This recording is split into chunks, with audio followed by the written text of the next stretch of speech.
Hi எல்லாருக்கும் 5 நிமிடம் அறிவியலுக்கு உங்களை மறுபடியும் வரவேற்கிறேன்.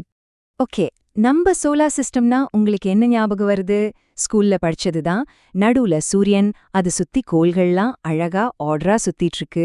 ரொம்ப அமைதியான ஒரு நீட்டான இடம், அப்படிதானே? ஆனா உண்மையில நம்ம சூரிய குடும்பம் அவ்ளோ சிம்பிள் கிடையாது. அதுக்குள்ள ஏகப்பட்ட விசித்திரமான, யாருமே எதிர்பார்க்காத ரகசியங்கள் ஒளிஞ்சிருக்கு. வாங்க ஒன்னொன்னா என்னன்னு பார்க்கலாம்.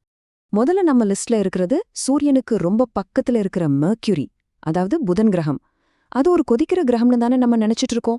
ஆனா அங்க ஒரு பயங்கரமான உறைநிலை ரகசியம் ஒளிஞ்சிருக்கு. வாங்க பார்க்கலாம். மெர்க்யூரின்னு சொன்னாலே நம்ம கண்ணு முன்னாடி என்ன வரும்? சூரியனோட சூட்ல புசுங்கி போன ஒரு காஞ்ச பாறை, கரெக்டா? ஆனா நிஜம் அது இல்ல. சயின்டிஸ்ட்ஸ் என்ன கண்டுபிடிச்சிருக்காங்கன்னா, அங்க ஏகப்பட்ட உறைஞ்ச தண்ணி, அதாவது ஐஸ் கட்டி இருக்குன்னு சொல்றாங்க. என்னது? கொதிக்கிற கிரகத்துல ஐஸ் கட்டியா? ஆமாங்க, நம்பவே முடியலல்ல. அதுவும் சும்மா கொஞ்ச நஞ்சமல்ல, கிட்டத்தட்ட 1 ட்ரில்லியன் டன். யோசிச்சு பாருங்க, 1 ட்ரில்லியன் டன் ஐஸ் சூரியனுக்கு பக்கத்துல இருக்கிற ஒரு கிரகத்துல.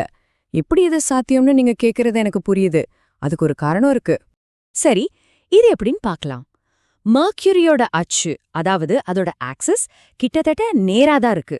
அதனால அதோட துருவ பகுதிகள் இருக்கிற சில பெரிய பள்ளங்களுக்குள்ள சூரிய வெளிச்சமே படாது, எப்பவுமே நிழலாவே இருக்கும்.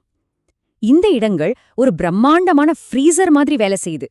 பில்லியன் வருஷங்களுக்கு முன்னாடி வால் நட்சத்திரங்கள் கொண்டு வந்து கொட்டின ஐஸ் இந்த கோல்டு டிராப்ஸ்குள்ள நெக்கோ அப்படியே பத்திரமா இருக்கு.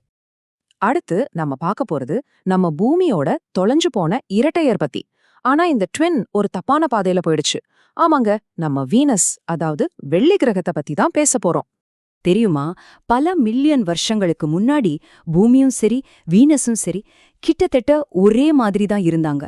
சைஸ், மாஸ், அதுங்க உருவான மெட்டீரியல்ஸ் எல்லாத்துலயுமே ஐடென்டிக்கல் ட்வின்ஸ் மாதிரி. ஆனா இன்னைக்கு நிலைமைய பாருங்க, ரெண்டும் நேர் எதிர். அப்போ வீனஸ்ல என்னதான் தப்பா போச்சு? அங்க பல்லாயிரக்கணக்கான எரிமலைகள் ஒட்டுமொத்தமா வெடிக்க ஆரம்பிச்சுது. இதனால டன் கணக்குல கார்பன் டை ஆக்சைடு காத்துல கலந்து ஒரு பயங்கரமான கிரீன் ஹவுஸ் எஃபெக்ட் ஏற்பட்டுச்சு. கேஸ் எல்லாம் சேர்ந்து ஒரு 155 மைல் தடிமனுக்கு ஒரு லேயர் உருவாகி மொத்த கிரகமே ஒரு பெரிய பிரஷர் குக்கர் மாதிரி ஆயிடுச்சு. அங்க இருக்கிற பிரஷர் எவ்ளோ அதிகம் தெரியுமா? நம்ம பூமியை விட 90 மடங்கு அதிகம். சிம்பிளா சொல்லணும்னா, ஒரு காரை கொண்டு போய் அங்க வச்சா 1 செகண்ட்ல அப்பளம் மாதிரி நசுங்கிடும். அந்த அளவுக்கு ஒரு ஹெவி பிரஷர்.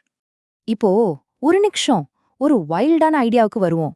என்னன்னா, நம்மளோட கதை பூமியில தொடங்கவே இல்லைனா, ஒருவேளை நம்ம எல்லாரும் மார்ஷியன்ஸா, அதாவது செவ்வாய் கிரகத்திலிருந்து வந்தவங்களா இருந்தா?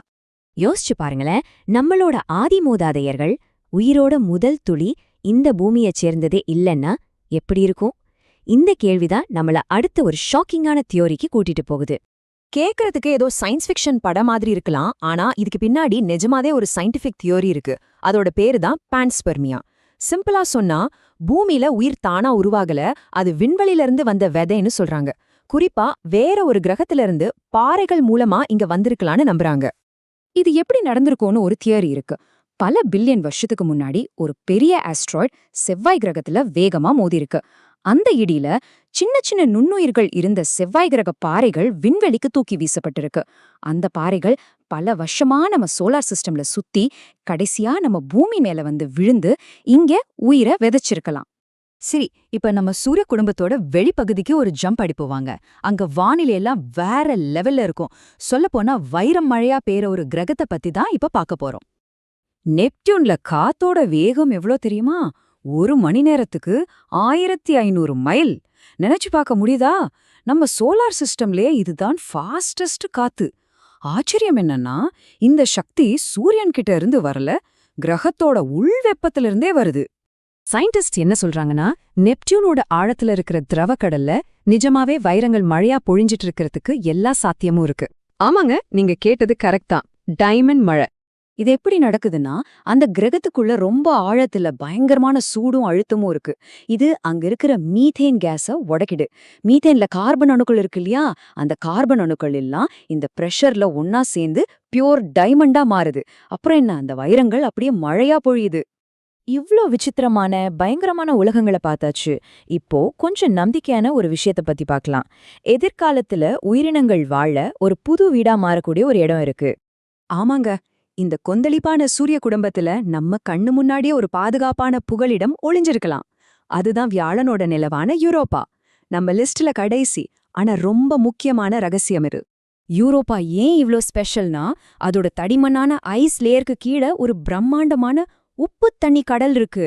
நம்ம பூமியில இருக்கிற எல்லா கடலையும் ஒன்னா சேர்த்தா கூட அதை விட அதிகமா தண்ணி அங்க இருக்கு. அது மட்டும் இல்ல, இந்த கடலை சூடா வைக்கிறது சூரியன் கிடையாது.